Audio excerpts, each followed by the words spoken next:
안녕하세요. 전몽선무사입니다. 오늘은 그 농촌의 외국인 고용과 그 실태에 대해서 말씀드리고 그 문제점과 개선 방안에 대해서도 또 언급하겠습니다. 현재 그 농업 지역에 농촌 지역에서 외국인이 없으면은 농사가 불가능할 정도로 굉장히 그 일손 부족에 놓여 있습니다. 그 이유는 농업 인구가 그 2009년 대비 2018년에 약 한 10,000명 정도 줄어서 311만 명이 약 230만 명으로 줄었고, 그리고 고령화가 되고 있습니다. 그 65세 이상이 그 2008년도에는 그 34%였는데 2018년도에는 45%로 늘었습니다. 그러니까 45%라는 거는 그 농업 인구의 어떤 약 반 정도가 60세, 65세 이상이 되고 있습니다. 따라서 그 젊은 외국인들이 와서 농사를 거들지 않으면은 농사가 불가능할 정도로 어려워지고 있습니다. 현재 외국인을 고용할 수 있는 제도는 농촌에서 고용할 수 있는 제도는 어떤 고용 허가제하고 어떤 계절 근로자 제도입니다. 그런데 그 일반적으로 시설 농업이나 아니면 축산업 같은 경우는 어떤 지속적으로 일거리가 있고 계속적으로 사람이 필요하기 때문에 좀 문제가 좀 적게 있지만은 그 농업 재배로 하는 가수나 아니면 그 농작물을 심고 수확하는 그런 작업에 있어서는 농번기와 농한기로 구분되기 때문에 어떤 외국인 근로자를 지속적으로 사용하기가 불가능합니다. 그래서 70% 이상이 사설업체를 통해서 외국인을 사용하고 있는데 그 70% 이상이 사설업체에서 사용하는 사람들이 대부분이 불법 체류자로 구성되어 있습니다. 그리고 이제 어떤 시설권 내에 도입하고 있는 근로자들은 거의 한 뭐 30% 이내에서 고용허가제나 계절 근로자 제도를 통해서 도입을 하고 있습니다. 그래서 이러한 문제, 여기에서 쟁점이 되는 문제가 바로 그럼에도 불구하고 그러한 외국인을 그러니까 고용하는 게 쉽지 않고 또 그러다 보니까 인건비도 비싸지고 그래서 어떤 농사짓기가 더 어려워지고 그러한 현실에 놓여 있습니다. 그리고 또 지금 현재 고용허가제로 도입되고 있는 그러한 외국인 근로자에도 이런 문제를 해결하기 위해서 어떤 근무처 추가 제도를 통해서 여러 사업장에서 같이 일할 수 있는 제도가 도입됐지만은 이게 관리 자체를 출입국 관리 사무소에서 직접 하다 보니까 이 관리 자체가 너무 쉽지 않다, 이러한 문제가 제기되고 있습니다. 그리고 또 계절적 근로자에 있어서도 이 관리 자체를 지자체에서 관리를 하다 보니까 최소 3개월에서 최대 5개월까지 사용하는데 그 어떤 적시에 공급을 한다든지 또 그 어떤 근로자에 대한 어떤 보호 조치나 예를 들어서 고용허가제에서 도입되고 있는 상해보험제도나 또 임금체불 이행 보정제도, 이런 부분도 또 적용되지 않는 그런 부분이 있습니다.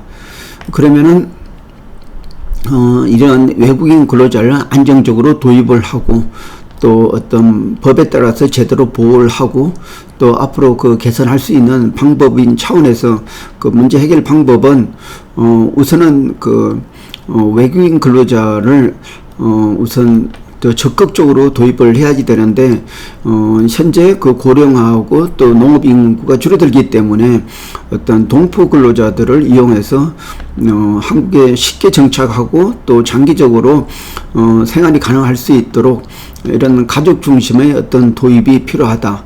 그리고 또 그 동포 근로자가 쉽게 장기적으로 체류할 수 있는 이런 제도, 또 한국의 어떤 배우자로 이렇게 와서 근무하는 그런 가족들, 이런 분들에 대해서 좀 혜택을 줘가지고 어떤 농업 인구를 어떤 도입하는 차원에서 좀 체계적으로 또 도입하는 제도가 필요하다 할 수 있겠습니다.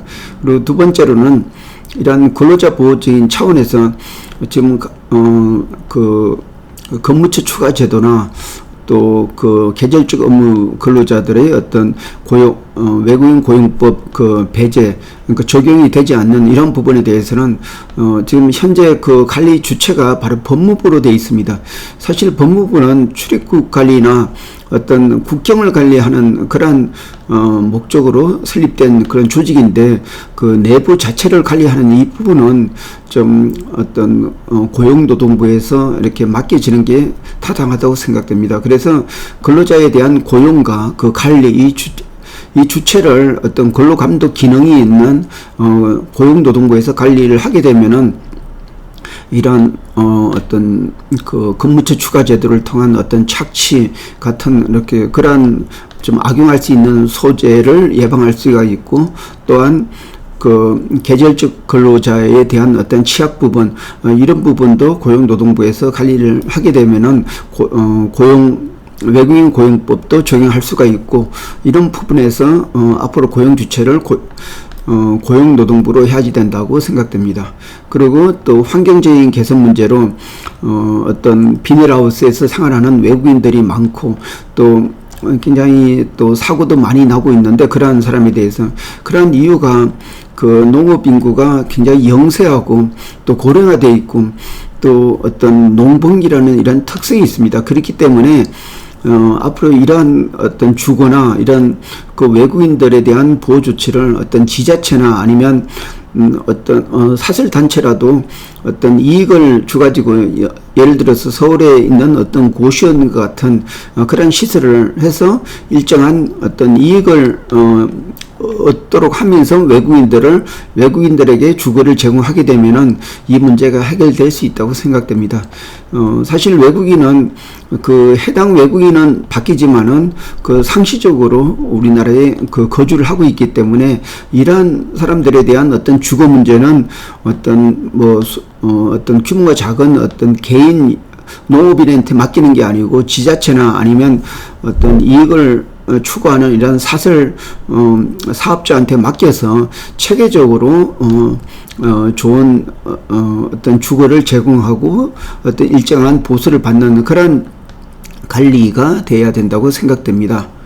그리고 이런 문제는 체계적으로 앞으로 그 어떤 법무부나 지자체 또 고용노동부가 있는데, 어떤 통합적으로 관리해야지, 체계적으로 관리하지, 어떤 근로자의 특성에 따라서 부서가 달라지면은 실질적으로 적용 자체가 달라지기 때문에 좀 문제가 있습니다. 그래서 앞으로 한국에 체류하는 외국인들은 그 개인은 바뀔 수 있지만 상시적으로 그 인원이 유지되기 때문에 앞으로 어떤 고용노동부가 어떤 사람 관리 차원에서 직접 관리를 해야지 된다고 생각됩니다. 이상입니다. 고맙습니다.